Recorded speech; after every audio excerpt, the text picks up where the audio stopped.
Just how bought off are the U.S. elections? You don't want to know, but I'm going to tell you anyway.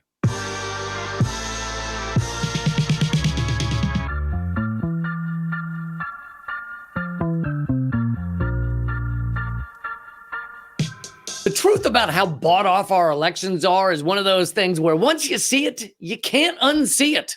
It's like the Matrix or your mom kissing your stepdad. That strange man who always walks around in his pajamas and watches Fox News intensely, even during the commercials. What is that? No country spends anywhere near the amount the U.S. spends on elections. The last election cost $14.4 billion. That's like 5 avatars worth. In the near future, everything will be measured in avatars, including severe depression. Doctor, I'm bluer than 3 avatars and a Smurf. Do you have pills? Oh, no, I'm not in the group yet. No, I'm afraid I just blew myself. Anyway, $14.4 billion is an insane amount of money. And a lot of that came from billionaires who wield unbelievable power to decide who runs our country. The top 10 donors of the 2 main parties donated $1.2 billion. On top of that, almost $1 billion of the 14.4 came from outside interest groups who don't disclose who their funders are. It's all a big secret, like my extramarital affair with the 3 Musketeers. That's right. I had a 4-way with a candy bar. Love is blind and sticky and filled with nougat for some reason. But how much impact does spending all that money on our election really have? Sure, they dump a lot into these festivals of electoralism, but maybe it doesn't matter that much, like graduating college with a media studies degree. Your family may say, great job, but prospective employers find it to be less important than the 7 pieces of flair on your work vest. Be honest, they'd rather hire the guy who dropped out in 8th grade but has a big pin that says, happy is a choice, not a result. Important side note, I saw that pin stuck in a urinal at an IHOP once. I would pay good money to know the story behind how it got there. But the money does matter a lot. Money purchases our leaders, as they're called. The candidate who spends the most wins 93% of the time in the House of Representatives and 82% of the time in the Senate and 95% of the time in the Capitol Hill food court. Dollar bills, y'all. That's a lot, but it gets worse. And no one ever talks about this part. The 2 candidates who spend the most money win the election 100% of the time. That's all of the percentages. Every last one of them. Even I know that, and I went to public school on a boat. At least, my dad told us it was a boat, but I think it was just a flooded RV. All I know is my first schoolyard crush was a sea otter. Point being, no one outside of the 2 corporate parties, which are actually one party, ever win a federal election because they don't have the money. The whole thing is just bought off. And here's another way it's even worse than it already sounds. If it looks like a candidate with a lot of money is not going to win, that candidate just dumps in more money until it's enough to win. This is why, if you look at the actual individual races, in many of them, the money ratio is 10-1. The winner poured in as much money as needed to win, no matter how much it was. Kind of like the New York Yankees. Let's be honest. You know it's true. This is a big reason why a large 2014 Princeton study found the U.S. is not a democracy.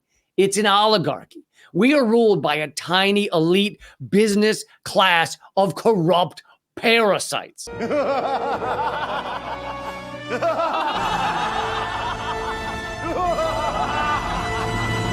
The study didn't say anything about parasites technically, but they wanted to. Okay, they just had to use the scientific terminology like all the other nerds at the nerdery. Oh, stop crying into your Battlestar Galactica t-shirt and get with the times. Not sure why I'm insulting them. They're kind of heroes.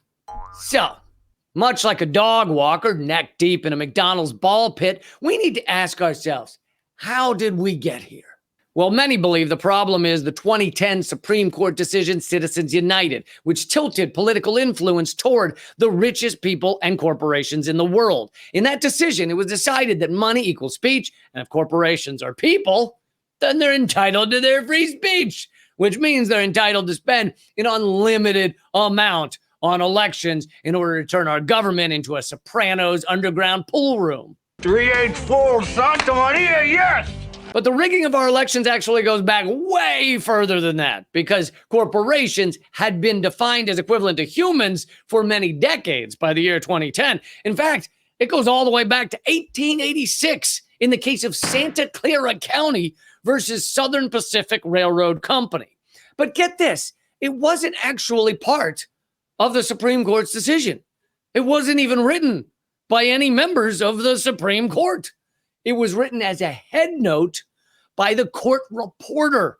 A head note is basically the court reporter jotting something into the margins, which he or she believes will help clarify things as he or she understands them. So it could be something like, please note, I went to the bathroom for 45 minutes in the middle of this because I had some bad Indian food. But in the Santa Clara case, it was, please note, I think corporations are the same as human beings because I'm a dem-dem. So part of the reason we now live in a corrupt oligarchy is because some low-level court stenographer got it wrong. Well, not quite. That was a trick question. The reporter was actually a man named J.C. Bancroft Davis, who happened to be the former president of the Newburgh and New York Railway Company. So the oligarchs created corporate personhood, which led to a full frontal oligarchy by putting an oligarch in as the court reporter. Damn it! They're so dastardly! Ultimately, the two-pronged attack of the 1886 corporate personhood with the 2010 money equals speech turned the United States into a wholly owned subsidiary of corporate America. It's technically called inverted totalitarianism, but I don't have time to explain all that. I don't actually understand it. Like where babies come from. Is it Portugal? Money wins U.S. elections nearly 100% of the time. And what happens if a candidate without tons of money looks like they still might have an impact on the election? Well, in the case of Dr. Jill Stein, she was kidnapped. Seriously. Well, technically, she was handcuffed and locked in a basement, but potato, or fascism, that's an expression I'm workshopping. Back in 2012, as The Guardian reported, Green Party candidate Jill Stein was shackled to a chair in a nearby New York police facility, along with her running mate, Green Party vice presidential nominee, Sherry Honkala. Their crime? Attempting to get to the debate so Stein could participate in it. Despite being on the ballot in 85% of the country, they were chained to chairs in a basement for 8 hours and then released. It was almost as if the ruling elite simply wanted to stop them from being anywhere near that debate. And they succeeded. What's the moral of this story? Our system is completely, 100% bought and sold by the richest people in the country. Spread the word. However you need to. You call, text, the pigeon, I don't know, smoke signals, semaphore flags, whatever you gotta do. That's all for now. If you want to see more of these, support my work at patreon.com/LeeCamp and subscribe to Breakthrough News.